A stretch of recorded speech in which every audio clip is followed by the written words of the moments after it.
Hi, we're doing chapter 3 of Winn-Dixie. I started on Winn-Dixie right away, trying to clean him up. First, I gave him a bath. I used the garden hose and some baby shampoo. He stood still for it, but I could tell he didn't like it. He looked insulted, and the whole time he didn't show his teeth or wag his tail once. After he was all washed and dried, I brushed him good. I used my own hairbrush and worked real hard at all the knots and patches of fur stuck together. He didn't mind being brushed. He wiggled his back like it felt pretty good. The whole time I was working on him, I was talking to him, and he listened. I told him how we were alike. See, I said, you don't have a family, and neither do I. I've got the preacher, of course, but I don't have a mama.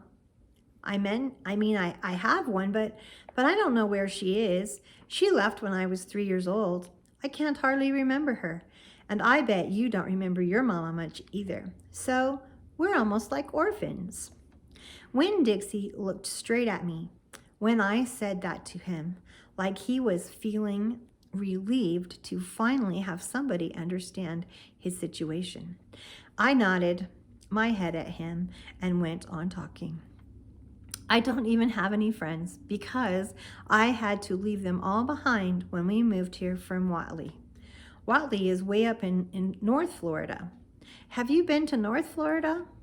Winn-Dixie looked down at the ground like he was trying to remember if he had. You know what, I said.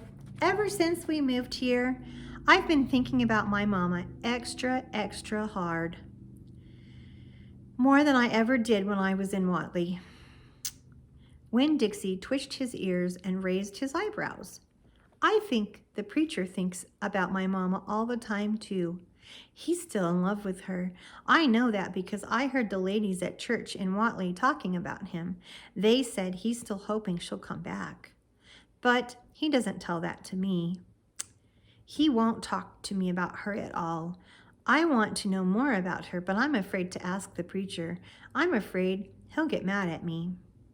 Winn-Dixie looked at me hard, like he was trying to say something. What? I said. He stared at me. You think I should make the preacher tell me about her? Winn-Dixie looked at me so hard he sneezed. I'll think about it, I said. When I was done working on him, Winn-Dixie looked a whole lot better. He still had bald spots, but the fur that he did have was cleaned up nice. It was all shiny and soft. You could see his ribs, but I intended to feed him good, and that would take care of that. I couldn't do anything about his crooked yellow teeth because he got into a sneezing fit every time. I started brushing him with my toothbrush, and finally I had to give up. But for the most part, he looked a whole lot better, and so I took him into the trailer and showed him the preacher. Daddy, I said. He said. He was working on a sermon and kind of muttering to himself. Daddy, I wanted to show you the new Winn-Dixie. The preacher put down his pencil and rubbed his nose, and finally he looked up. Well, he said, smiling really big, Winn-Dixie. Well now, don't you look handsome?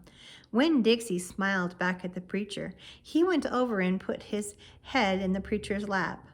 He smells nice too, said the preacher. He rubbed Winn-Dixie's head and looked into his eyes. Daddy, I said, real quick before I lost all my nerve. I've been talking to Winn-Dixie. Is that right? The preacher said. He scratched little Winn-Dixie's head. I've been talking to him, and he agreed with me that since I'm 10 years old, you should tell me 10 things about my mama. Just 10 things, that's all. The preacher stopped rubbing Winn-Dixie's head and held real still. I could see him thinking about pulling his head back into his shell. 1 thing for each year I've been alive, I've told him. Please? Winn-Dixie looked up at the preacher and kind of gave him a nudge with his nose. The preacher sighed. He said to Winn-Dixie, I should have guessed you were going to be trouble." Then he looked at me. "Come on, Opal," he said. "Sit down, and I will tell you 10 things about your mama." That's the end of chapter 3.